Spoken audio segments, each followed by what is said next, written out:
Los beneficios ayudan al funcionamiento normal de tu sistema inmunológico. Que cuidarte sea una razón más para disfrutar de tu Tropical. Tropical, hecho con 100% fruta y té natural. Vuelven la lotería, los chances y las raspaditas, con los planes de premios que ya conoce y nuevas sorpresas. El próximo lunes se juega lotería, con un premio mayor de 170 millones de colones. Apoya a su vendedor de toda la vida. Junta de Protección Social, 175 años de hacer el bien. En tiempos de crisis, ¿qué tan seguro está tu capital? Te invitamos a invertir en el mejor refugio, propiedades. En Finanza.com tenemos las mejores propiedades que te darán paz mental. Protege tu capital. Invertí en apartamentos y bodegas con la asesoría de Finanza. Ingresa a Finanza.com y completa el formulario para que especialistas se pongan en contacto con vos. Finanza, teléfono 5011-1000. CRC 89.1 Radio y Cadena Radial Costarricense no se hacen responsables por las opiniones emitidas en este programa.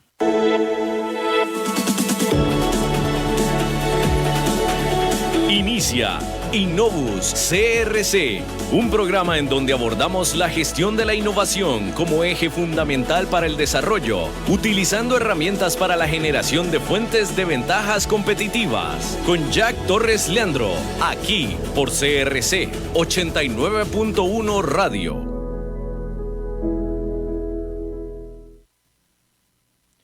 Saludos para todos. Bueno, seguimos en el mes del trabajador, pero este tiene que seguir recordándonos lo que nuestros antepasados forjaron para todos nosotros. La capacidad de crear, generar nuevas oportunidades de mercado sobre todo, y bienestar. Asombrado todavía de la incapacidad de nuestro gobierno, y con todo el respeto que se merece el señor presidente del Banco Central, lo voy a decir así. No puedo creer todavía nuestra incapacidad para innovar, para ser creativos. Preocupa cómo en un medio de comunicación escrita se manifieste tácitamente que el mismo presidente recomiende que para salir adelante se necesita ajustar el IVA del 13% al 15%. Aquí voy a rescatar un par de precisiones. Número 1. El nivel de vida de una nación, cualquiera que sea, va a depender de que sus empresas logren altos niveles de productividad. Y para aumentar esto a lo largo del tiempo, tiene que haber una economía que se mejore a sí misma. Pero ese mejoramiento a sí mismo no implica más impuestos. Lo que denota a toda voz es una clara desconcertación social, que eso es lo único que crea, pasar de un 13 al 15% en una economía que estamos en la escasez, donde deberíamos de pensar en una economía basada en la innovación, pero más allá de eso, tenemos que seguir pensando en el campo empresarial cómo mejorar la capacidad de los productos existentes. Por eso en este programa, Innovus CRC por su 89.1, hemos venido hablando vehementemente que los modelos de negocio no pueden seguir siendo lineales, no pueden seguir siendo tradicionales. Pero así, ¿cuáles oportunidades se están detectando? ¿Cuáles necesidades se están detectando? La tecnología cada vez va aumentando y sobre ella viene a impactar la eficiencia y la eficacia de las organizaciones. Pero ojo aquí, las personas siguen siendo el eje central. Y sobre ello, es necesario desarrollar las capacidades necesarias para seguir creando mercados. Seguir creando mercados. No más impuestos. Y aquí, en una segunda apreciación, en este nuevo entorno empresarial al cual nos enfrentamos a este adjetivo llamado la nueva normalidad, el cual es altamente complejo, debe invitarnos a un nuevo enfoque para la innovación. que sea frugal, que sea flexible y sobre todo participativo e inclusivo. En otras palabras, las empresas, sin importar su tamaño y su condición, deben preparar sus recursos y capacidades organizacionales para innovar de una manera más ágil y eficiente. Y sobre ello, las organizaciones en sus colaboradores tienen que sentir esa confianza y esa capacidad para observar, seguir observando nuevas oportunidades de mercado. Y aquí voy a introducir un concepto. Tenemos que hacernos inmunes a la complejidad del COVID-19. Nuestra salud mental, nuestra fortaleza, nuestra capacidad de resiliencia es algo que tenemos que trabajar todos los días. No podemos permitir que el miedo nos ahogue o que nos detenga. Y aquí hay dos rutas que el gobierno claramente ha aperturado. Número 1, se promueve la investigación, el desarrollo y la innovación en su sector salud. Y entonces aquí usted se pregunta, ¿el turismo? ¿La agricultura? Tenemos que motivarnos a hacer más con menos. Es la única forma. Hemos venido conversando con diferentes personas, expertos, expresidentes, señoras y señores diputados de la República en sus diferentes campos, ministros, ex vicepresidentes ejecutivos, presidentes ejecutivos. Vimos el caso del INSS, por ejemplo, un caso de éxito de cómo se puede innovar en el sector público. Hay que parar esta afrenta entre el sector público y el sector privado. No podemos seguir así. Hay que pararlo.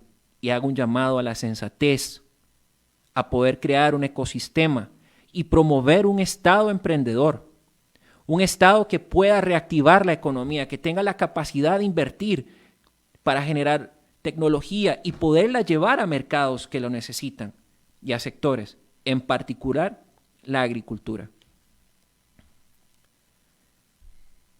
Para todas aquellas personas que tienen ese hincapié y ese sentido de visión y misión por y para el bien común, les dejo 5 principios importantes. Deténgase y donde quiera que usted esté, busque oportunidades y soluciones para enfrentar la adversidad. Desde su propia realidad inicie.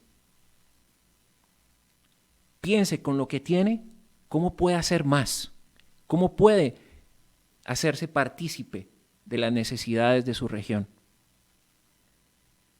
Sus pensamientos tienen que ser flexibles, positivos, que el miedo no lo invada, que no lo detenga a trascender. No busque cosas extraordinarias. Busque cosas ordinarias y cuando se dé cuenta, estará haciendo lo extraordinario. Y siga su corazón. Y esto es lo que nos mantiene en Innovus CRC, promoviendo la innovación, promoviendo esos esfuerzos, esta necesidad de cómo contribuir y poder aportarle a la nación que tanto lo necesita. Nuestra frase de motivación del día de hoy dice así: cambiar al mundo, amigo Sancho, no es una utopía ni locura. Es un deber y una justicia.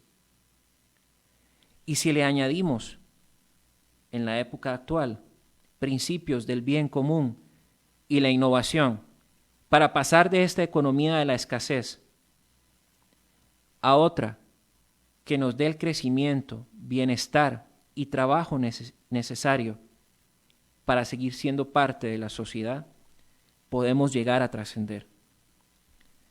Y aquí muchas personas me han escrito y me han preguntado, ¿pero qué es lo que se necesita recuerdo las palabras de Teddy Roosevelt. Todos los recursos que necesitamos los tenemos en la mente, y esto es el conocimiento, que es único, raro e inimitable. Hace muchos años, un premio Nobel de la Paz decía: nos pueden quitar las tierras, nos pueden quitar nuestras pertenencias, mas nunca nos quitarán nuestro conocimiento. Pero aquí viene la gran pregunta: ¿qué hace usted con el conocimiento? En estos tiempos tan cambiantes, se hace necesario pensar en una total y profunda reinvención personal y laboral. Y lo digo así con este acento. El mundo que conocíamos ya no existe. Y solo tendrá lugar aquellas personas que se atrevan a dar ese salto de fe necesario para poder explotar sus habilidades y sus dones, saliéndose del confort, de ese estatus. No podemos seguir pensando en un estado asistencialista. Esto nos llevará a más pobreza. Necesitamos impulsar una nación emprendedora que genere mercado, que lo dinamice. Y aquí quiero vehementemente reconocer el esfuerzo que viene haciendo el Ministerio de Ciencia y Tecnología, impulsando la tecnología. Pero aquí nosotros no podemos seguir resistiéndonos, tenemos que reconvertirnos, tenemos que transformarnos. Y en esto la educación tiene un papel trascendental.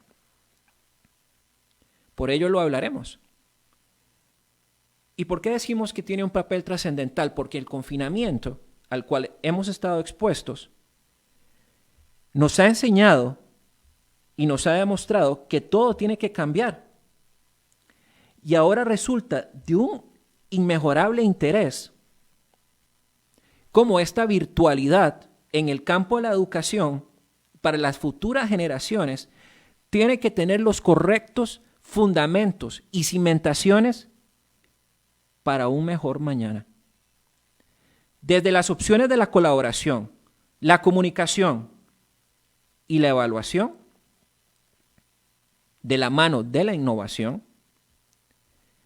ahora la dinámica de aprender, de educar entre el estudiante y el profesor ha cambiado. Ya no se trata, y como lo hemos visto en algunos espacios, de presentar algo a un grupo de personas y esperar a que ellos lo entiendan. Las reglas han cambiado y esta es una inmejorable oportunidad, vuelvo a decirlo, para reconvertir la educación. Hemos visto cómo muchos gurús vienen hablando aquí en Costa Rica de las leyes y todo lo demás. Sí, la ley está bien, pero también qué pasa con nuestros paradigmas mentales, lo que nos ata, lo que no nos deja trascender. Por ello, nuestro tema de hoy, estrategias para el aprendizaje en entornos virtuales. Hemos traído un experto en la materia, pero más allá de experto, quiero reconocerle públicamente su don de persona. En mi caminar de estudios superiores del doctorado, tuve la oportunidad de conocer a un profesor donde nos hacía una línea de tiempo en su evolución. Y él decía, más allá de los títulos o de las cartones o de los conocimientos que aprendí, lo mejor que uno puede dejar es un legado. Y esto siempre será a partir de la transparencia, de los principios y valores con los cuales usted pueda generar bien a los demás. Y ese es nuestro invitado de hoy. Lo conocí, somos compañeros en una misma universidad. Fue uno de los primeros realmente que me tendió la mano en el sentido de que me logró encauzar en muchas cosas. Y estoy hablando de alguien que es costarricense. Su apellido no lo denota, pero es costarricense. Educador de formación y de profesión, con 14 años de experiencia, 12 de los cuales son en educación a distancia y en línea. Óigame bien. Donde además se ha desempeñado como asesor de los procesos de virtualización. Esa palabra que es de moda. A veces las modas yo les tengo miedo porque todo el mundo la usa, las palabras, pero no saben los conceptos o su correcta aplicación. Y de igual forma ha sucedido con la innovación, así como ha venido haciendo mi colega Mario Varela en el tema de los datos. Autor con más de 30 publicaciones científicas y indexadas, eso ya merece un respeto a nivel académico y personal, con una serie de ponencias, capítulos y libros. Hoy, en el marco del trabajo, de la solidaridad, principios que fomentan una economía del bien común, desde el espacio de Innovus CRC y el autor, este ha puesto a disposición y a descarga ilimitada, sin costo alguno, en Amazon, una de sus publicaciones. El título, El tutor virtual, el cual podrá encontrar en el perfil de Jack Torres Leandro de forma gratuita. Le das un clic y ahí te lleva al Amazon, o si no, lo puede buscar a través del nombre que voy a decir. Pero también dentro de las cosas que nos ha llamado la atención, sus libros, que posee 2, son sello UNED. También cuenta con una maestría en tecnología educativa de esta misma institución y otra en entornos virtuales de aprendizaje de la Universidad Técnica Nacional, UTN. Actualmente es candidato a doctor en la UNED por el tema de educación, donde su línea de investigación doctoral es la evaluación de los aprendizajes en entornos virtuales.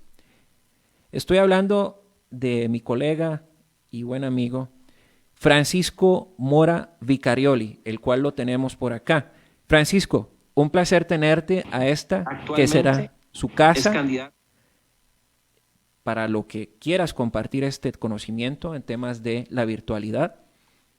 Y me complace mucho presentarte. ¿Cómo te va, Francisco? Un cordial saludo. Estoy hablando de mi colega y buen amigo Francisco Mora Vicarioli, el cual lo tenemos por acá. Francisco, un placer tenerte a esta, que será su casa. Parece que tenemos un problema por ahí. Francisco. Sí, Jack, buenas tardes. ¿Cómo está? Hola, Francisco, ¿qué tal? Gusto de tenerte acá en tu programa, Innovus CRC. Muchas gracias por la invitación, Jack. Claro que sí. Bueno, Francisco, vamos a entrar en materia. ¿Qué te parece? Excelente. Cuando hablamos sobre la virtualidad en estos tiempos, hay unos conceptos que son necesarios compartir con todos nosotros. Quisiera que nos refiriéramos a 4 en particular, que serán los cimientos de la conversación, y después hablaremos sobre esos comportamientos, esas conductas y la adaptación que requiere tener un profesor, que ahora ya no se le llamaría profesor, se le llamaría tutor en la jerga de virtualidad, que quisiera que te refirieras. Después la forma de comportarse y llegaremos a las estrategias de aprendizaje. Pero en una primera instancia quisiera que habláramos sobre conceptos importantes: pedagogía, educación, didáctica y andragogía. En esta nueva normalidad y en el tema de la virtualidad, ¿qué podemos entender por ellos?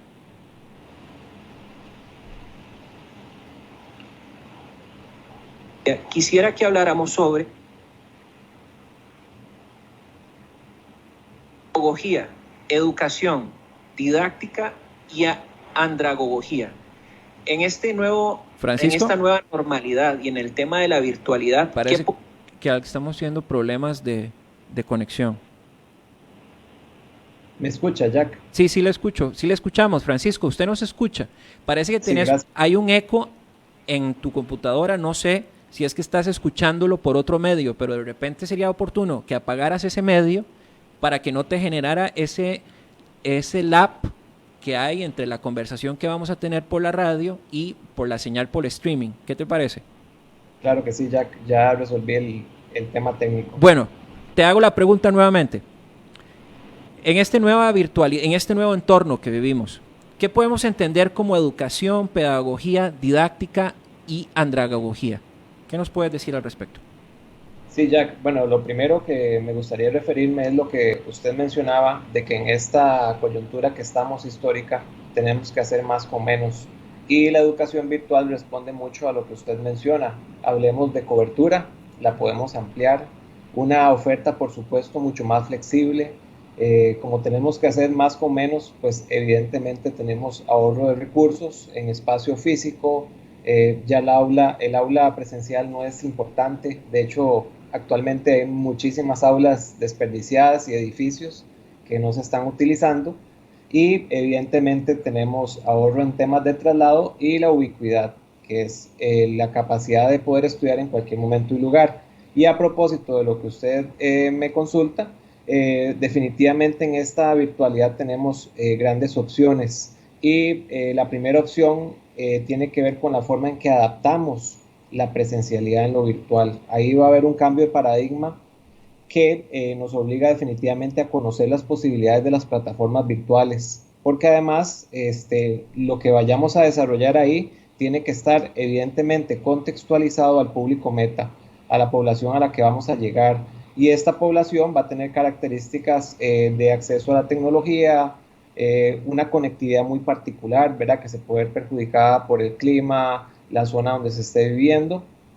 Y de acuerdo a eso, pues podemos echar mano a una gran cantidad de recursos que tenemos en Internet, herramientas de acceso libre, contenidos, posibilidad de grabarnos. A veces esta cuestión de las videoconferencias, pues en la virtualidad puede ser un poco difícil, esa sincronía. Entonces tenemos ahora la posibilidad de grabarnos, hacer videos de gran calidad, subirlos en repositorios y colocarlos en la plataforma. Entonces, en esta nueva normalidad, que es un tema que estamos escuchando todos los días en las noticias, pues como usted menciona, la educación se ve permeada.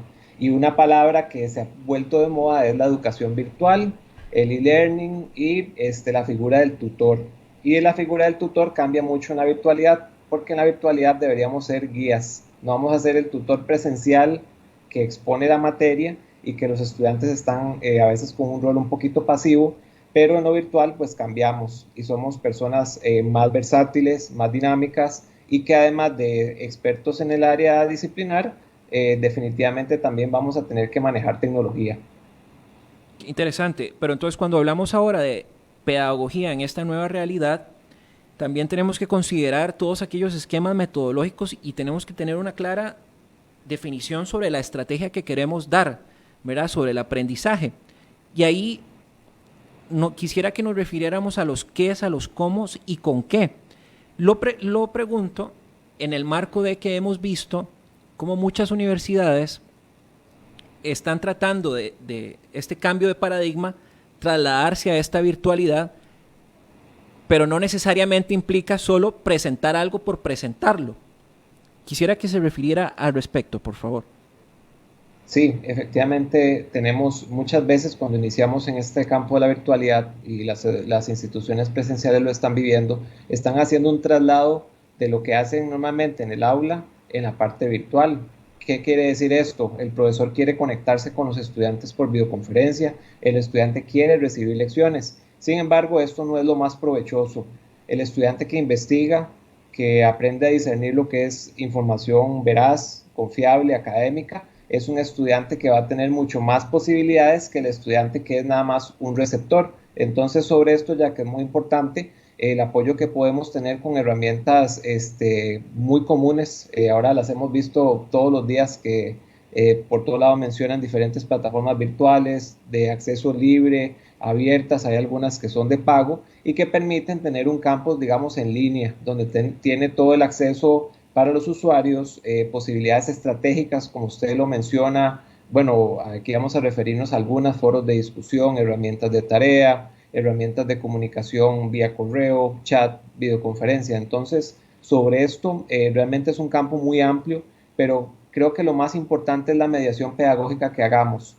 Algunas instituciones tienen plataformas muy potentes, sin embargo, si los profesores no tienen la capacitación, no tienen la experiencia y el seguimiento, de repente todo esto pues va a afectar mucho el proceso que se lleve a cabo, y los estudiantes se pueden llevar una falsa expectativa de lo que es la educación virtual.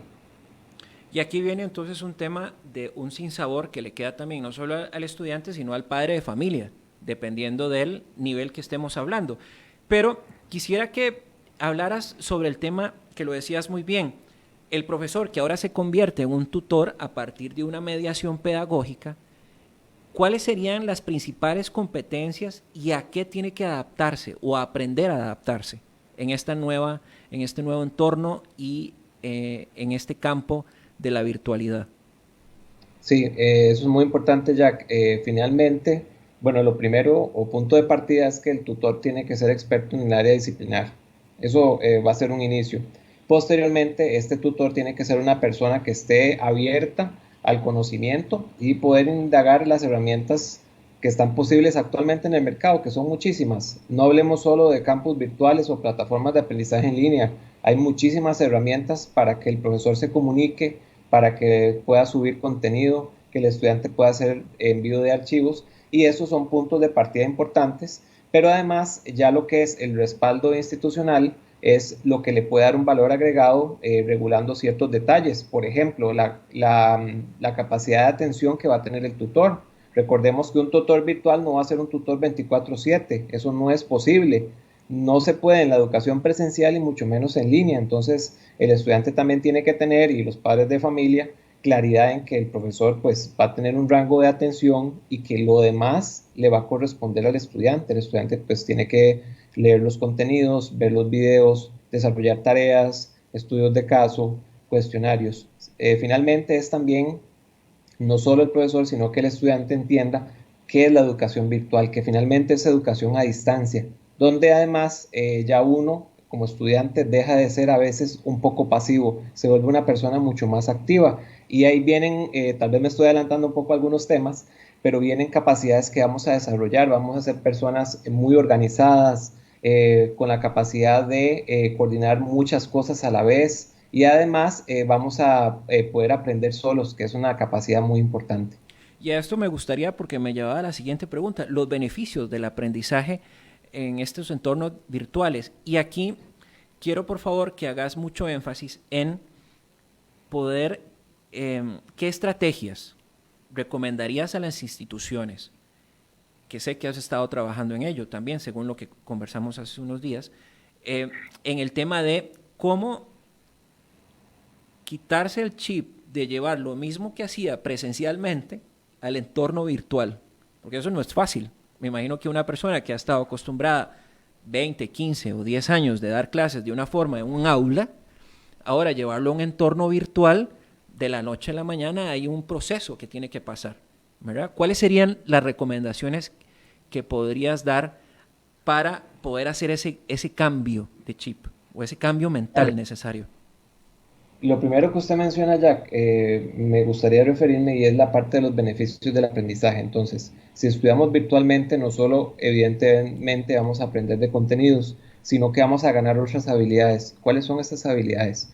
Primero, buscar información en Internet, muy importante actualmente. Comunicarnos por medio de diferentes herramientas tecnológicas. La persona futuro profesional que va a tener éxito va a ser esta persona que puede trabajar virtualmente. Ya lo vemos en estos días donde muchísimos empleos se han trasladado a la modalidad virtual, y todos estos trabajadores tienen que tener muchísimo éxito para comunicarse digitalmente. Esas habilidades blandas que ganamos cuando nos comunicamos vía escrita, de ser muy precisos en el mensaje, ser asertivos, trabajar con otras personas. Ahí viene la parte del trabajo colaborativo también, que es muy importante, que nos permite poder negociar con otras personas, coordinar equipos de trabajo. Todo esto son ejes transversales que vamos a tener cuando estudiamos virtualmente, y es algo que de repente cuando uno está estudiando bajo esta modalidad no lo percibe, pero cuando ya empieza a laborar se da cuenta que además del área de estudio en la cual se graduó, va a tener otras competencias que de hecho lo van a hacer mucho más exitoso. Y en relación a las estrategias, bueno, en esto ahí tenemos mucha variedad, Jack. Un punto de partida es empezar por lo básico. ¿Qué es lo básico? Algunas herramientas muy comunes que tenemos en las plataformas virtuales, que son, bueno, los foros de discusión y tareas. Ya después hay herramientas y estrategias más complejas. ¿Qué quiero decir con empezar con lo básico?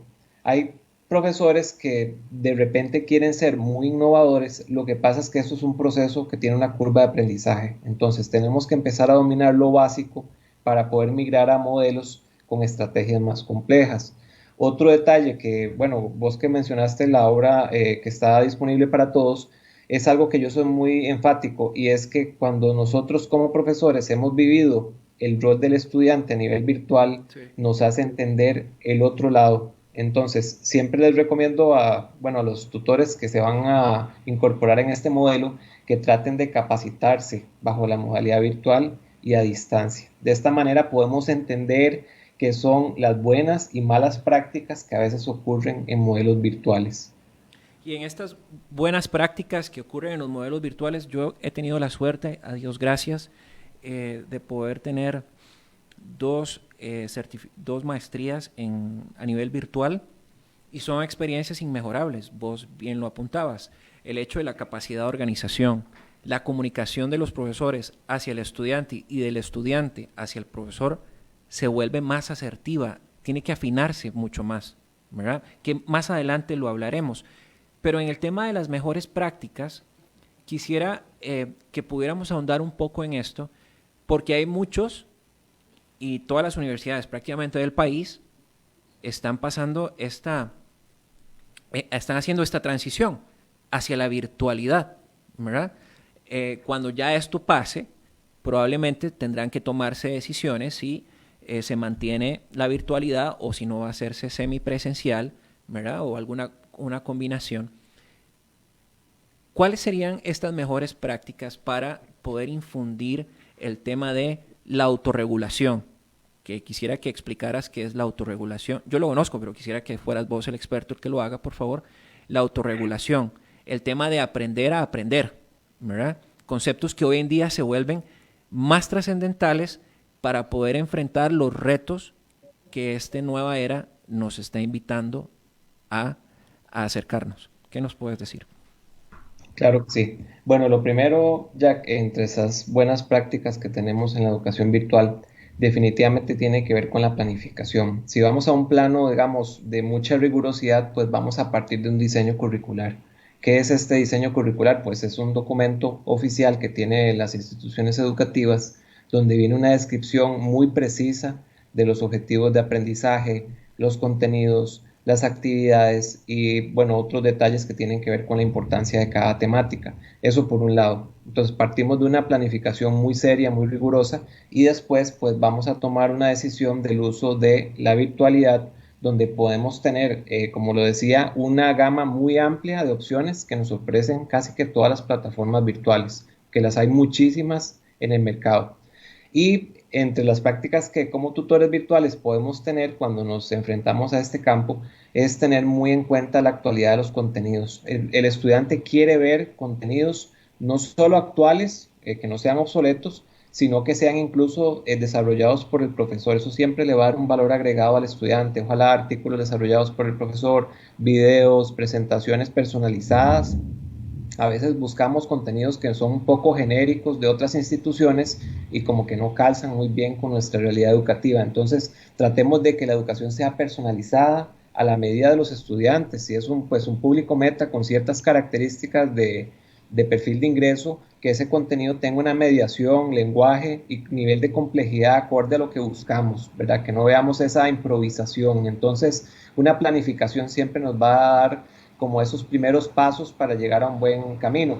Y posteriormente el tutor virtual tiene que ser una persona que se esté constantemente comunicando con sus estudiantes. Es el tutor virtual que no se desaparece días y semanas, sino que más bien pues le da seguimiento a las actividades y a los estudiantes que se van quedando rezagados. Un detalle muy importante, y es que cuando el estudiante inicia este proyecto de estudio a distancia y virtual, el estudiante está un poco desorientado. Entonces, cuando empezamos a ver esa particularidad en algunos de nuestros estudiantes, tenemos que estar no persiguiéndolos, sino comunicándonos.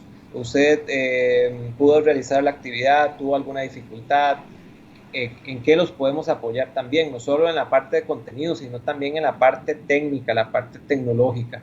Luego también tenemos que contar con plazos razonables, no solo de atención, no somos de nuevo tutores 24/7, no somos robots, sino que somos personas. Entonces el estudiante también tiene que saber en qué plazo el tutor le va a responder, plazos máximos, muchas veces definidos por la institución, y los plazos en que también vamos a revisar las tareas y trabajos, y que el estudiante sepa que no va a ser como que entregó todas las actividades y hasta dentro de 4 meses va a tener realimentación. Eso está muy mal, porque la evaluación tiene que tender al aprendizaje. Y un término que usted toca ya, que es muy importante hoy en día, es aprender a aprender. Eso es una habilidad de orden superior que como estudiantes tenemos que desarrollar. Y de nuevo, ese tipo de aprendizaje a distancia y virtual nos va a desarrollar esa competencia. Eso es innegable.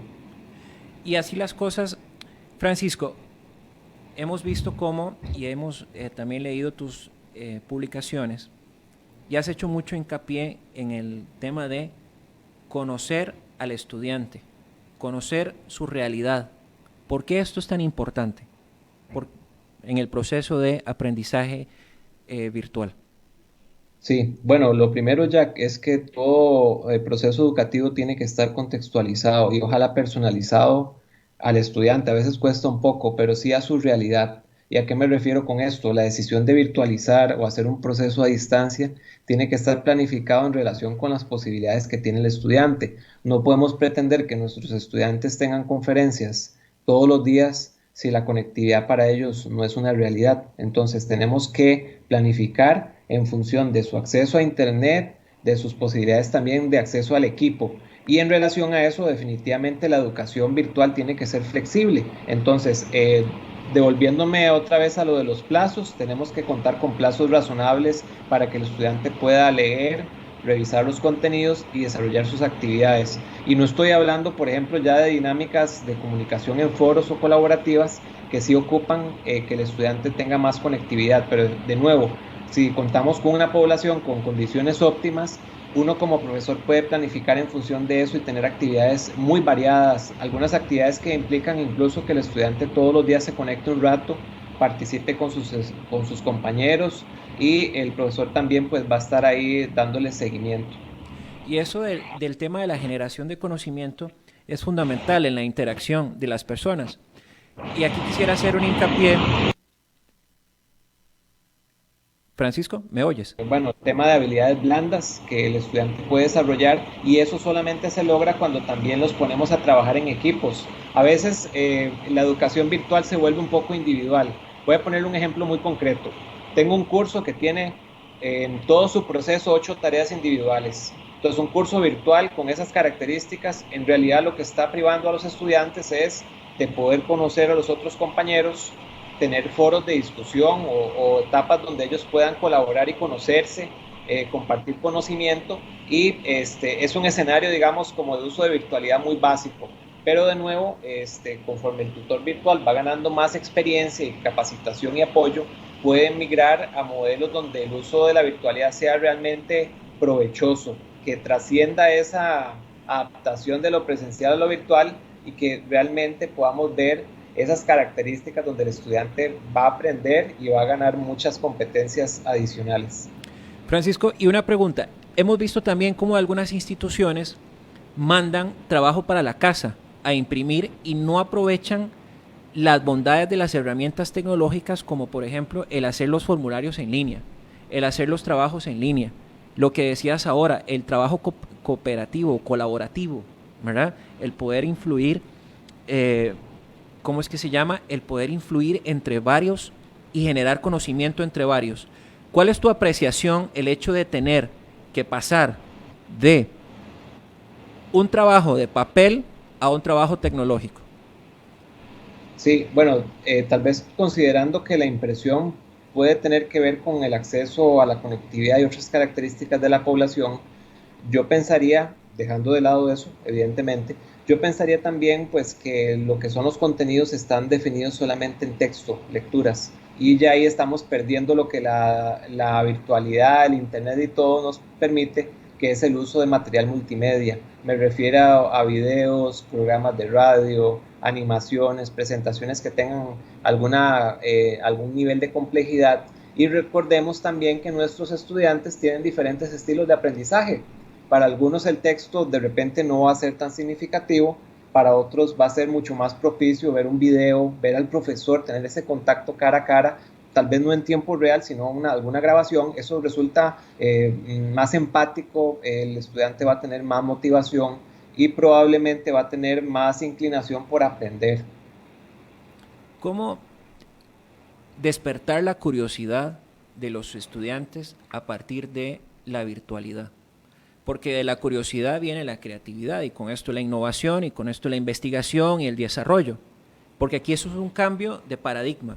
Vuelvo a insistir, ¿por qué un cambio de paradigma? Porque desde la parte presencial, si bien el profesor juega un papel fundamental para el estímulo del estudiante en la parte cognitiva y el aprendizaje, pero ahora ya no lo tiene de frente, lo tiene en una computadora que lo ve y lo escucha.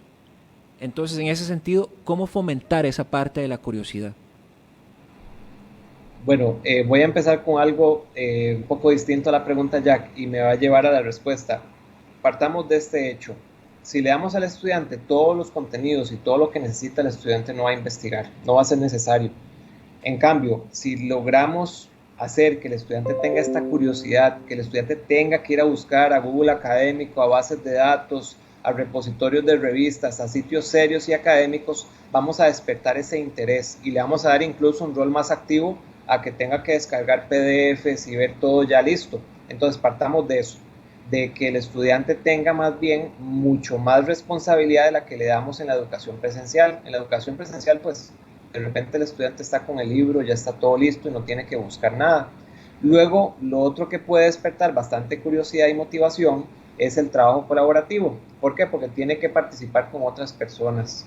Tienen que, vamos a ver, asumir ciertos retos de liderazgo, de negociación, y esto nos lleva también a algo muy importante, que es que las actividades tienen que tener una complejidad importante. Entonces, pensemos en cosas que, no sé, estudios de caso, aprendizaje basado en problemas, cosas reales, cosas del momento. Por ejemplo, algo que tenga que ver con la contribución en la crisis de la pandemia, en temas económicos, en temas de salud, en temas de ingeniería, la parte de software.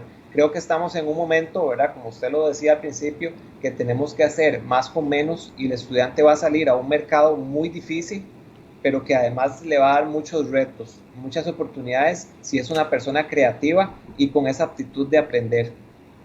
Ahora bien, viene un nuevo reto también. Esto estamos hablándolo para un espacio universitario, pero ¿qué podrías decir o referirte a temas de educación básica?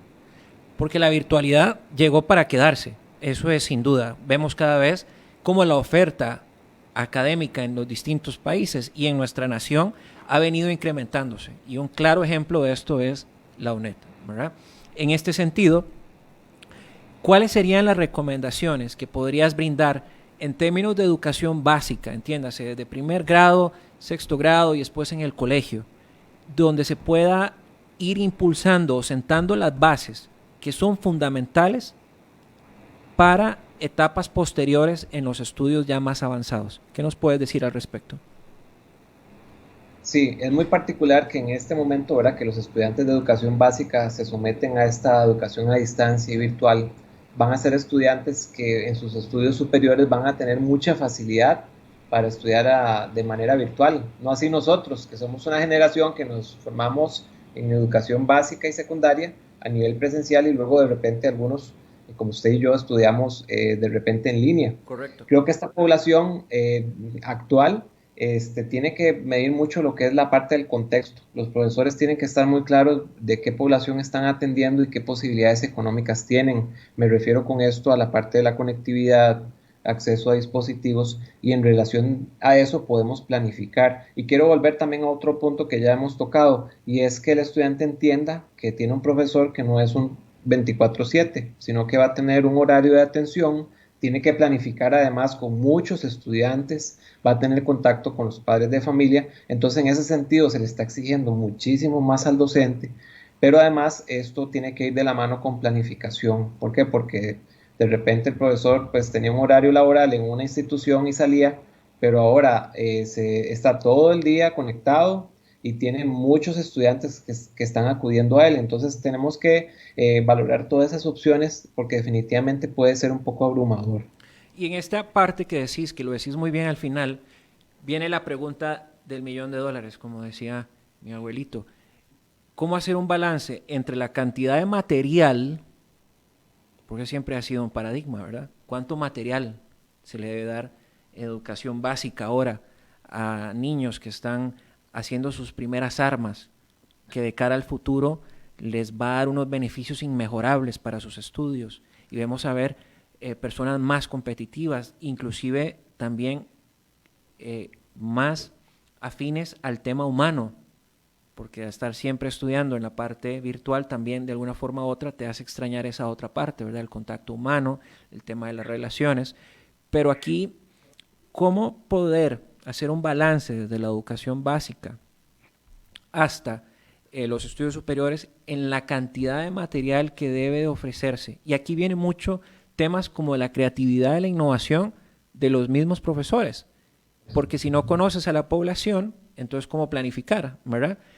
Por eso hacía la introducción y el comentario de desmitificar la presencialidad a la virtualidad. No es lo mismo, son estrategias distintas, pero me gustaría que te refirieras al respecto, por favor. Sí, en relación al balance, Jack, lo primero que tenemos que partir es de la parte de la planificación curricular, esa es la base. ¿Por qué? Porque de esta manera podemos entender cuál es el nivel de complejidad o objetivos que queremos alcanzar, los temas y la cantidad de tiempo para cada uno. Y en relación a eso podemos empezar a elegir materiales, formato, y lo decía hace algún momento, no nos centremos solo en la lectura, en el texto, busquemos materiales que de acuerdo a nuestra población lo van a motivar más y además también que definitivamente le den más flexibilidad. Por ejemplo, un estudiante que va a trabajar y en el tiempo de traslado puede escuchar un audio con contenido o por lo menos reproducir un video y aprovechar toda esa locución y que puedan, en lugar de estar leyendo, poder estarse trasladando cómodamente y escuchar el contenido. O sea, seamos flexibles y definitivamente, como esto es nuevo para muchos y nos está retando, tenemos que valorar y realimentar el proceso. Entonces, valorar lo que hemos hecho, ver qué cosas no han salido bien y irlas cambiando en beneficio de la población. Pero acá, en ese sentido, Francisco, en algunos casos esto hemos visto cómo se está volviendo abrumador. Hemos visto estadísticas también en Costa Rica de que al estar los padres tanto en casa, ha habido mayor maltrato infantil, ¿verdad? Y entonces, ¿cómo revertir esa situación desde las propias instancias académicas? ¿Qué nos puedes decir? Sí, digamos un tema complejo y de muchas aristas. Ciertamente la tecnología nos trae cosas buenas y cosas que no son tan positivas, pero de nuevo estamos en una coyuntura donde pues la forma en que puede llegar la educación a muchos estudiantes es por medio de las diferentes herramientas, la virtualidad y también pues en las familias van a suceder algunos cambios en relación con estos usos.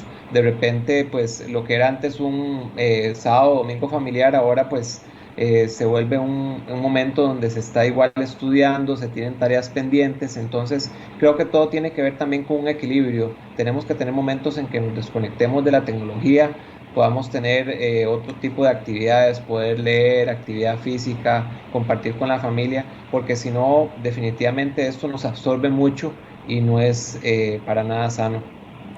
Sin duda alguna, y aquí viene un concepto fundamental, cómo comunicarnos, ¿verdad? Y acá vamos a introducir el concepto de las normas de la netiqueta, que son fundamentales. Si me permitís, voy a hacer el abordaje y después quisiera mayor referencia tuya. Estas son un conjunto de reglas que van a regular el comportamiento de los usuarios para comunicarse en espacios virtuales, ¿verdad? Es decir, el ciberespacio. Inclusive aplica desde la forma en el WhatsApp, redes sociales y demás. Pero ¿por qué es importante, Francisco, conocer este tipo de reglas que pueden regular el comportamiento de las personas en la virtualidad? Sí, bueno, digamos que la etiqueta se ha puesto de moda, de repente no es un término, disculpen, tan común, es la etiqueta en la red, la forma en que me puedo comportar y sobre todo, Jack, pensando en tema académico, ¿cierto? Así es. Y de nuevo, si salimos de lo académico, sabemos también que las redes sociales son lugares donde, si son igual comentarios sobre temas delicados, tenemos que tener muchísimo cuidado porque lo que dejamos de huella en la red se mantiene ahí por el resto de nuestras vidas. Y de nuevo, volviendo la mirada a lo académico, recordemos que la forma en que le escribimos a nuestros estudiantes, si los estudiantes pues reciben mensajes asertivos que evitan, digamos, ser groseros, donde evitamos palabras que pueden tender a la confusión, vamos a tener una mejor comunicación. Hay cosas en la etiqueta que son básicas. Evitemos lo que es la mayúscula absoluta, porque le da un tono de elevar la voz o un tono de falta de respeto. Evitemos también utilizar colores muy llamativos para resaltar el texto. Por ejemplo, el rojo. El rojo nunca se ha visto bien en texto y puede sentirse un poco irrespetuoso. Y trascendiendo un poco del texto, también tenemos algo interesante. Estamos colocando fotos de perfiles para diferentes sitios académicos. Tratemos de que esas fotos sean formales, no fotos con camiseta ni con la familia, porque una cosa son las fotos para las redes sociales y otras son para los sitios académicos. Tratemos de ser respetuosos, obviamente como profesores y también como estudiantes, sobre las fotos que subimos. No utilicemos avatares, sino más bien pues representémonos adecuadamente y de manera formal. Y la etiqueta, por supuesto, tiene otro montón de particulares, como por ejemplo que los mensajes sean claros y concisos, tratemos un solo tema. Y es que en esta comunicación que hacemos virtual, pues si no la hacemos bien, de repente más bien lo que hacemos es desaprovecharla. Y en este sentido, de igual forma, puede tender a subjetividades y con ello dañar los puentes de comunicación que uno pretende construir. Francisco, aquí quisiera que ya llegara al punto culmine de lo que nos invita el programa de hoy, porque aquí tengo a mi jefe de controles que ya me está diciendo, tenemos que ir ya aterrizando. Ya me acaba de sentar que sí, el famoso Chava, nuestro buen amigo Eduardo Chavarría, quien le apreciamos mucho. Francisco, puntualmente, ¿cuáles son las estrategias? Hablemos de 3. Sé que hay un montón y que puede depender de diferentes circunstancias y contextos. 3 estrategias que promuevan el aprendizaje colaborativo. Ese aprendizaje colaborativo que está enmarcado en los principios y conceptos básicos de la administración en lo que refiere a la gestión del conocimiento, como una antesala de la creatividad y la innovación. ¿Cuáles nos podrías mencionar, por favor? Sí, bueno, hablando en lo virtual, que definitivamente es lo que nos llama para este programa, el aprendizaje colaborativo en la virtualidad pues se puede potenciar por muchísimas herramientas, pero más que lo técnico tenemos que volcar la mirada a lo que es la parte de la mediación, la forma en que vamos a plantear esa estrategia para que los estudiantes la desarrollen. Y por supuesto, otro punto de partida es los insumos o contenidos que les demos a ellos como premisas. Definitivamente también tenemos que permitir que ellos investiguen como equipos de trabajo y que puedan realmente trascender de ese trabajo más de unir partes a un trabajo donde todos se involucren. Sabemos también que como tutores virtuales tenemos que estar completamente siempre atentos a lo que ellos hacen. Entonces, en la virtualidad un trabajo colaborativo no va a funcionar si el tutor virtual dice, qué belleza, tengo 15 días de trabajo colaborativo, voy a ir a descansar. Eso no va a funcionar para nada. Tenemos que estar revisando los espacios, atendiendo a los equipos que no avanzan, dándoles algunas indicaciones. Si vemos que el trabajo va por otro lado y no están logrando llegar a lo que queremos, tenemos que estar constantemente realimentándolos. Y por supuesto, cuando estos trabajos terminan, tenemos que dar una realimentación, una evaluación bien completa, una evaluación tendiendo al aprendizaje. Y aquí viene un concepto que se los dejo a las personas que nos están escuchando y nos van a escuchar después, y es el término de evaluar para aprender, que tiene que ver con una evaluación de tipo formativa, que es una evaluación que trasciende a la parte numérica. Es más bien para que el estudiante pueda realmente avanzar. Sin duda alguna. Francisco, ya el tiempo nos ganó, ¿puedes creerlo?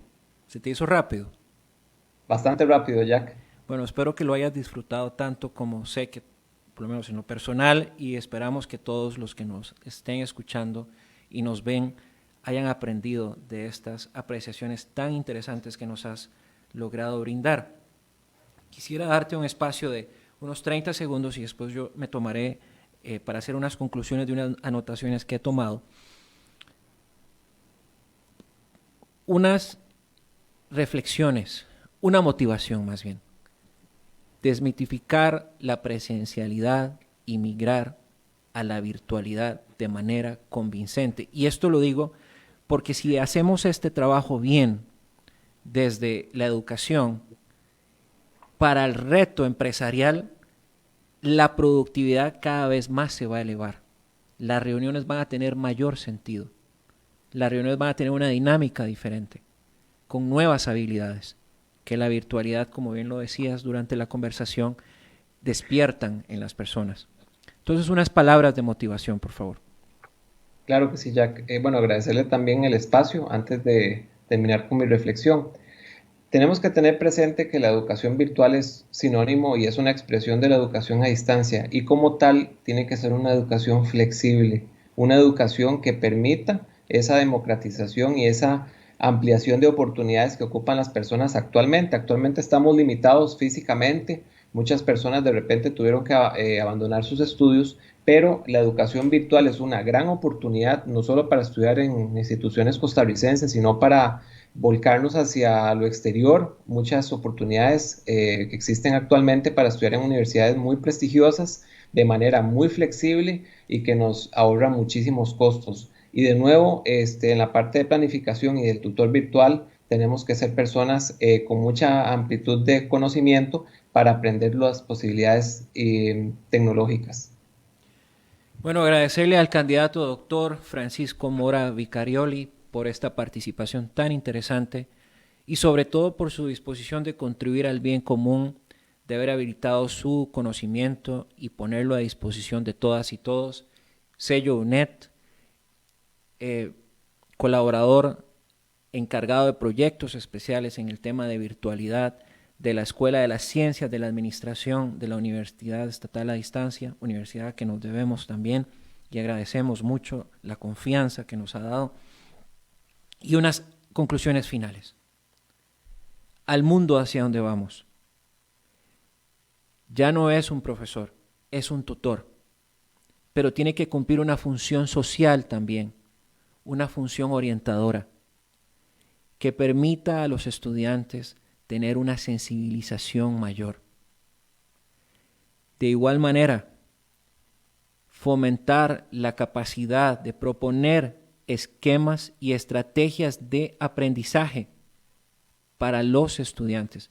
No es simple el hecho de dar material por darlo o hacer una tarea por darlo, en cualquier nivel que estemos hablando, porque eso le va a permitir al estudiante autorregularse y crear en él esa disciplina y esa capacidad organizativa para su mejor crecimiento.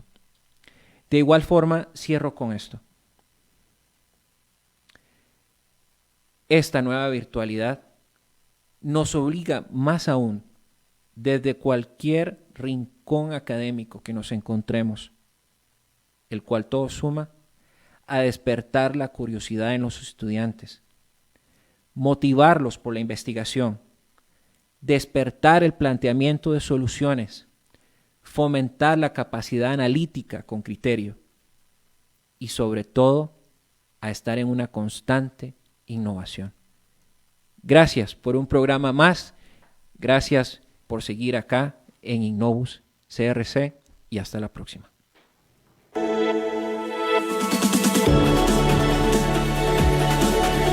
Finaliza Innovus CRC, un programa en donde abordamos la gestión de la innovación como eje fundamental para el desarrollo, utilizando herramientas para la generación de fuentes de ventajas competitivas. Con Jack Torres Leandro, te esperamos los sábados de 3 a 4 de la tarde, aquí por CRC 89.1 Radio.